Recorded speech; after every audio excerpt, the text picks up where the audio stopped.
이제는 내가 나 홀로 한번 이 판을 다시 짜서 한번 이 사업을 전개를 해보고 싶다. 이런 충격적인 그런 제안을 합니다.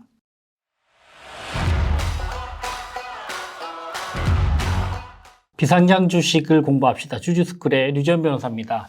오늘 여러분들과 함께 이야기 나눌 주제는요. 35%의 지분을 확보하고 있는 주주가 어떻게 엑시트를 할 수 있었는가? 그 엑시트 협상 전략에 대해서 한번 살펴보도록 하겠습니다. 상황은 이렇습니다. A는 35% 지분권자이자 등기이사고요. B는 65% 지분권자이자 대표이사입니다. 5년 전에 사업을 시작을 했고 원래 B가 먼저 이 사업을 시작을 했습니다.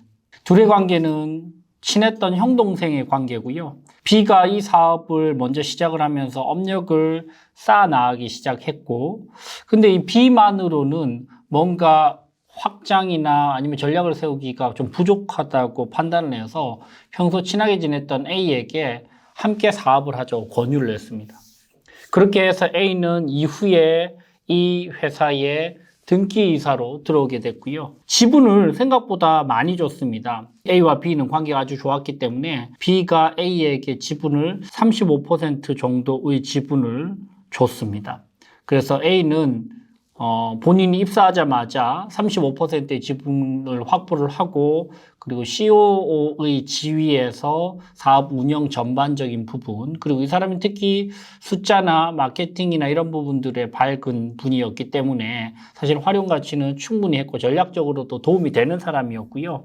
또 B는 이 업계에서 어느 정도 차근차근히 매출을 쌓아가면서 노하우를 만들고 있었기 때문에 이 둘의 시너지는 생각보다 훨씬 더 괜찮았습니다. 첫 해에 한 2억 정도 매출을 일으키고요. 둘째 해에는 한 4억, 셋째 해에는 한 거의 8억, 9억, 그리고 넷째 해부터는 터지기 시작합니다. 이제 10억대 후반의 매출이 발생되고 다섯 번째, 5년 차에는 이제 거의 40억 넘는 50억에 가까운 수준의 매출을 확보를 합니다. 영업이익률도 괜찮고요. 스타트업에서 이렇게 매출이 막 50억 가까이 나오면서 영업이익률이 10% 이상 나오는 것은 사실 거의 드문데요. 이 기업은 영업이익률도 10% 이상씩 확보가 됩니다.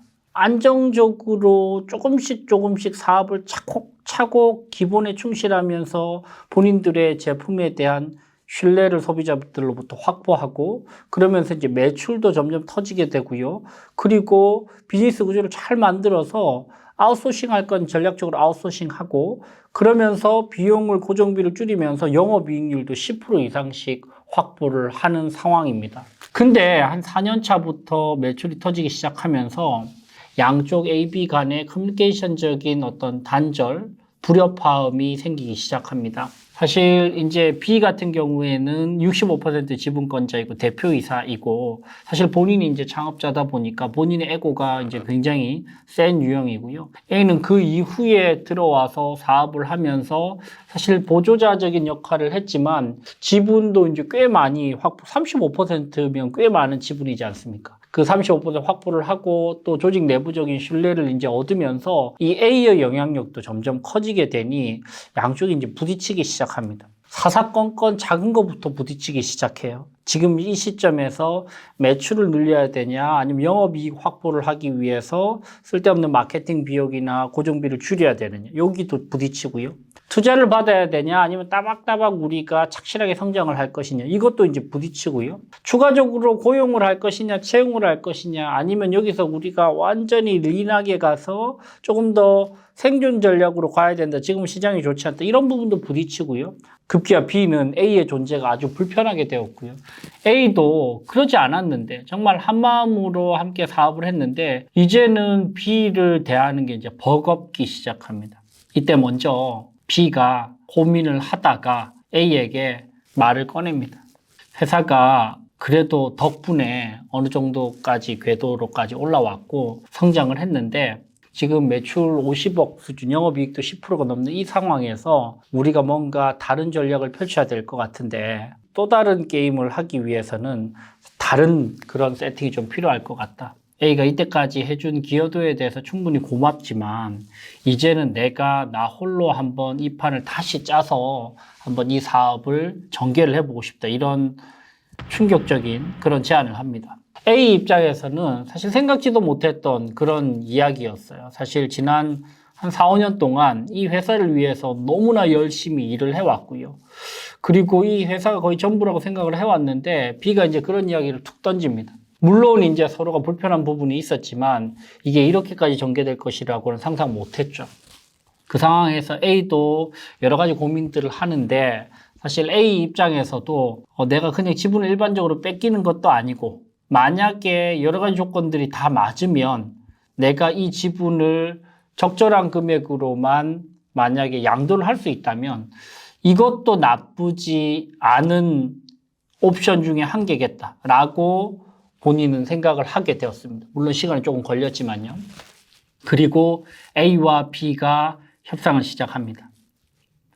자, 이 상황에서 여러분들이 만약에 A라면 어떤 전략을 펼쳐서 본인의 지분 35%를 아주 흡족스러운 가격으로 B에게 양도를 할 수 있을까요? 이런 고민들이 실질적으로 스타트업에서 아주 많이 발생하는 사례고요. 이 상황에서 여러분들이 A라면 어떤 식으로 판을 짜고 협상 전략을 설계를 할까요? 자, 먼저 여러분들 항상 협상을 하시기 전에는 먼저 주어진 상황에서 내가 가지고 있는 장점 그리고 내가 가지고 있는 약점을 면밀하고 객관적으로 분석해 볼 필요가 있습니다. A 입장에서의 강점은 뭐고 약점은 뭘까요? A 입장에서의 첫 번째 강점, 회사가 아주 잘 되고 있다는 것이죠. 회사가 안 되면 이런 상황이 발생하지도 않아요. 그죠? 회사가 잘 되고 있기 때문에 이런 논의가 기본적으로 가능하고요. 영업이익도 차곡차곡 쌓이고 매출도 발생을 하고 있습니다. 첫 번째. 두 번째 강점은요. B가 지분을 어떻게든 사고 싶어 한다는 것이 핵심적인 유리한 상황이죠. B가 만약에 내 지분을 살려고 하지 않고요. 빼앗으려고 하거나 아니면 철저하게 나를 무시한다거나 이런 방식으로 해서 경영권 분쟁이 격화돼서 소송, 민사소송, 서로 고소장 제출 뭐 이런 경우들도 많은데 사실 다행히도 B는 A와 협상을 해서 주식을 사고 싶어 해요. 그죠? 그 강점이에요. 세 번째의 강점은 A가 무려 35%라고 하는 엄청나게 유의미한 그런 지분을 확보하고 있다는 것이죠. 여러분들 35%의 상법상의 의미는 어떤 의미죠? 수차례 제가 제 유튜브를 통해서 말씀을 드렸지만 자, 지분에는 황금 비율이 있습니다. 먼저 100%를 확보하면 완전히 내 회사가 되는 거고요. 100%가 깨진다면 그 다음에 유의미한 지분율은 67%죠. 67%는 상법상 정관 변경, M&A, 영업 양수도, 자본에 대한 감자 등을 모두 마음대로 할 수 있는 특별 결의, 이 3분의 2 결의를 본인 마음대로 진행할 수 있는 그런 지분율이죠. 67%. 만약에 67%가 깨진다. 그랬을 때 내가 그 다음으로 유의미한 지분율이라고 생각할 수 있는 포인트는 50.1%죠. 그죠? 이거는 주주총회의 보통 결의, 특별 결의를 제외한 모든 결의는 보통 결의입니다. 이 보통 결의는 과반 결의이기 때문에 50% 플러스 1주를 확보하면 내가 대부분은 내 마음대로 할 수 있는 그런 상황이 펼쳐집니다. 자, 50.1%가 깨진다. 그 다음에 유의미한 지분율은 5대5고요. 5대5의 지분율은 생각보다는 좀 리스크가 있죠. 서로 아무것도 할 수 없는 병목 현상이 발생할 수 있습니다. 이 5대5도 깨지면 그 다음에 우리가 생각할 수 있는 유의미한 지분이 비로소 34%입니다. 34%가 어떤 의미죠? 34%는 주주총회 특별 결의에 있어서 상대방이 자기 마음대로 할 수 있는 사항을 막을 수 있는 특별 결의의 비토권을 행사할 수 있는 지분율이 바로 34%죠. 그래서 지금 A는 35%의 지분권을 확보하고 있기 때문에 그 지분율만으로도 정관 변경을 막을 수 있고요. 영업 양수도를 막을 수 있고 M&A를 막을 수 있고 주식 감자를 막을 수 있고 이사의 해임을 막을 수 있고 이런 강력한 방어권을 확보를 할 수 있습니다. 그죠? 그렇기 때문에 A는 35%의 지분권자인 B를 막무가내로 무시할 수는 없는 건 거죠. 그리고 또 한 가지 마지막으로 A가 가지고 있는 강점 중에 한 개는요. 그 당시에 A가 그렇게 시간에 막 쫓기는 그런 상황은 아니었어요. 막 돈이 너무 급해서 본인이 막 마음이 스스로 너무 다급한 그런 상황이라면 협상이 될 것도 안 되는데, 다행히 A는 조금 어느 정도 경제적으로 약간의 여유도 있었고요. 지금 당장 반드시 주식을 팔아야 되는 상황도 아니었습니다. 그래서 여러 가지로 유의미한 강점들을 가지고 있는 상황이었고요. 반대로 A의 약점을 한번 분석을 해보자면, 그래도 B가 65% 지분권자이자 대표이사이기 때문에 절대 강자죠. 그죠? 심지어 B가 만약에 지분을 사고 싶지 않다고 하면 강제로 사게 만드는 방법은 없습니다. 상법상 주식 매수 청구권이 행사되는 특별한 상황이 아니면, 그런 상황이 발생하지 않는다면 B가 의도적으로 주식을 반드시 사야 되는 그런 상황은 만들어지지 않기 때문에, 이게 마음이 바뀌면 다시 내가 주식을 팔지 못할 수도 있고요. 두 번째, 회사에 돈은 있는데 치명적인 단점이에요. B는 정작 돈이 없습니다. 회사는 영업이익이 차곡차곡 쌓여서 10억 원 이상의 영업이익이 확보되어 있는데 정작 B는 돈이 없는 건 거예요. 여러분들 20대 후반에 30대 초반에 창업을 해서 몇 년 동안 열심히 한다고 해서 그 지분권자가 유의미하게 현금을 확보하고 있는 경우는 거의 없습니다. 실질적으로 스타트업을 성공적으로 지금 운영을 하고 있어도 자기가 유의미하게 엑시트를 하지 않는 이상은 대부분은 지분의 가치만 희망적으로, 많이 내가 얼마의 지분을 가지고 있으니까 우리 회사의 밸류에이션이 얼마니까 내가 적어도 몇십억 부자다라고 생각을 할 수 있겠지만, 실제로 그거는 추상적인 개념일 뿐이고요. 본인이 현금을 가지고 있는 경우는 거의 없단 말이에요. B도 마찬가지입니다. 50억 이상의 매출에 10% 이상의 영업이익을 확보하고 성장하는 그래프, J 그래프를 곡선을 그리고 있지만 실제로 B는 돈이 없었어요. 자, 이 상황에서 여러분들이 A의 상황입니다. 35% 지분권자이자 등기이사입니다. 근데 B가 주식을 사고 싶어요. 이럴 때 나는 어떤 방식으로 B를 설득해서 엑시트 전략을 짤 것인가? 자, 먼저 첫 번째는 어떤 구조를 만들어서 내 지분을 팔 것인가에 대해서 B를 설득을 해야 됩니다. 그죠? 자, 이 상황에서 A는 자신의 주식을 B가 아니고 회사가 사게 만든다면, 그렇다면 B가 경제적인 직접적인 부담 없이 본인의 주식을 괜찮은 가격으로 살 수 있는 구조를 만들 수 있고요. 그것을 가능하게 해주는 것이 바로 상법 제341조의 자기주식 취득이라는 조항이 있습니다. 회사가 배당 가능 이익을 확보하고 있을 경우에는 회사가 자신의 주식을 살 수 있어요. 그걸 사놓고 그리고 나중에 이걸 소각할 수도 있고요. 아니면 스톡옵션 같은 걸 행사했을 때 그걸 스톡옵션 행사자에게 주식을 줄 수도 있고요. 아니면 주식 매수 청구권 행사를 대비를 해서 가지고 있을 수도 있단 말이죠. 그래서 첫 번째 설계는 회사가 내 주식을 사게 만든다. 이게 가능하고요. 자, 두 번째 설계는 이런 설계가 가능합니다. 회사에게 자기 주식 취득 방식으로 주식을 사게 만드는 게 아니고, 이 B가 회사로부터 돈을 빌려서 B가 직접 A의 주식을 사는 것도 가능하겠죠. 그죠? 자, 이렇게 두 가지 중에 하나를 전략적으로 선택을 하시고요. 그 다음 문제는 어떤 문제가 남죠? 과연 주식을 얼마에 거래할 것인가가 너무나 중요하죠. 자, 이 주식을 거래할 때 그냥 예를 들면 내 주식의 가치가 5억이다, 10억이다, 15억이다 이렇게 이야기해봤자 서로 간에 이제 입씨름밖에 안 됩니다. 그죠? 그러면 합리적인 기준선이 있어야 됩니다. 적어도 제가 보기에 두 가지의 기준은 가지고 접근을 해야 될 것 같아요. 첫 번째, 가장 먼저 따져보실 내용은 최근 1년 사이에 주식이 거래된 경우가 있는지, 그리고 주식 거래 내역이 있다면 그 주식 거래의 금액이 얼마인지를 먼저 파악해 볼 필요가 있습니다. 예를 들면 구주를 사고 팔고 했던 케이스도 있을 수 있고, 아니면 소액이라도 투자가 들어왔을 때 일주당 신주 발행 금액이 될 수도 있습니다. 먼저 신주 발행된 금액이나 구주 거래된 금액을 먼저 파악을 해보고 그걸 기준으로 협상을 시작할 수도 있고요. 두 번째는 만약에 거래가가 없고 신주 발행가도 없다고 한다면, 그렇다면 상증법상 가치평가라고 하는 보충적 방식의 비상장 주식 가치평가 방식이 있습니다. 가장 널리 활용하는 방식이고요. 이 상증법상 가치평가는 코스닥 시장이나 유가증권 시장에 상장되지 않은 비상장 법인이 발행 주식의 시가를 산정하기 어려운 경우에 예측 가능성과 법적 안정성을 해치지 않도록 발행법인의 순자산 가치와 순손익 가치에 의해 평가하도록 평가 방법을 정하고 있고요. 이는 상속세 및 증여세법에 의해서 정해지는 가치평가이기 때문에 일반적으로 상증법상 가치평가라는 표현을 씁니다. 이는 이 세무당국에서 활용을 하고도 있고 또 법원에서도 비상장 주식의 가치평가 방식으로 활용을 하고 있기 때문에 가장 보수적이고도 가장 정확한 가치평가 금액입니다. 그죠? 그래서 물론 상증법상 가치평가 딱 금액으로 거래를 해야 된다는 것은 아니고 적어도 상증법상 가치평가 방식으로 가치를 평가해보니 일주당 얼마는 나오더라를 기준으로 거기서 추가적으로 합의를 해 나갈 수 있겠죠. 그죠?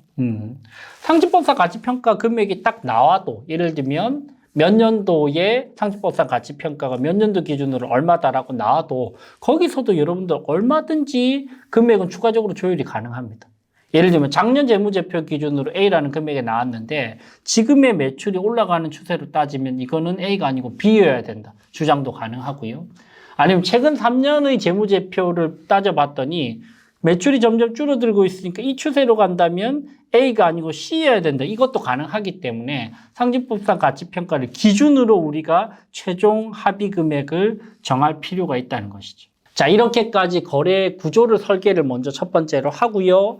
두 번째로 가치평가 기준에 대해서까지도 협의가 됐으면 세 번째로는 이제 얼마의 금액으로 주식을 팔 것인가, 그리고 구체적으로 주식 매매 계약 조건을 어떻게 할 것인가, 특히 거래 대금은 언제 지급할 것인가, 주식을 언제 넘길 것인가, 추가적으로 필요한 거래 조건들, 예를 들면 비밀 유지 계약이라든지 아니면 경업 금지 의무라든지 이런 부분들까지 전부 다 우리가 확정을 해서 최종적으로 계약서를 쓰시고 계약서에 필요한 주주총회나 이사회까지 여는 절차까지 마무리를 하면 A가 엑시트 할 수 있는 큰 전략들은 어느 정도 전부 다 짜졌다고 생각이 됩니다. 실제 이 사례에서도 비슷한 부분에 있어서 많은 고민이 있었습니다. 첫 번째는 거래 설계를 어떻게 할 것인가, 자사주 취득으로 할 것인가, 아니면 B가 직접 사게 만들 것인가. 두 번째는 거래 금액을 어떻게 정할 것인가. 특히 상증법상 가치평가 금액을 기준으로 했을 때 최종 금액을 얼마로 정할 것인가. 세 번째는 지급 기한이 굉장히 크리티컬한 부분이에요. 그래서 다이렉트로 내가 예를 들면 10억이라고 정해졌다. 그럼 다이렉트로 10억을 한순간에 투입시키면은 사실 회사 측에도 또 B 측에도 부담이 크기 때문에 이를 일부 먼저 지급하고 그 다음에 몇 개월 뒤에 다시 이익이 쌓였을 때 지급하고 이런 방식으로 서로 얼마든지 조율이 가능하고요. 네 번째로 실제로 문제됐던 케이스는 역시 경업금지 기간과 관련된 부분, 또 경업금지의 범위와 관련된 부분이 크리티컬하게 항상 문제가 됩니다. 퇴사 이후에도 예를 들면 상대방의 입장에서는 장기간 동안 직간접적으로 경쟁하는 업체에 투자하거나 아니면 임직원이 되거나 아니면 법인 설립을 하거나 이런 것들을 완전히 못하게 하고 싶고요. 근데 사실 A 입장에서는 어차피 내가 이 업계에서 계속 먹고 살아야 되는데 경업금지 기간이 너무나 길고 직간접적인 모든 영역까지 전부 다 안 된다 그러면 사실 먹고 살 길이 없단 말이죠. 그래서 보통 이제 상대방 입장에서는 3년, 4년 해야 된다. 그리고 A 입장에서는 그거 너무 길다. 1년만 해달라. 1년 6개월만 해달라. 6개월만 해달라. 이런 방식으로 서로 조율을 할 수 있습니다. 자, 그래서 오늘 이 35% 지분권자의 엑시트 전략에 대해서 한번 살펴봤는데요. 크게 보면 세 단계로 나뉘었죠. 그죠? 첫 번째 단계는 어떤 거래 구조를 만들어서 실제로 내 주식을 사게 만들 것인가. 두 번째는 거래 대금을, 즉 주식에 대한 가치 평가를 어떤 방식으로 하고 얼마로 금액을 합의할 것인가.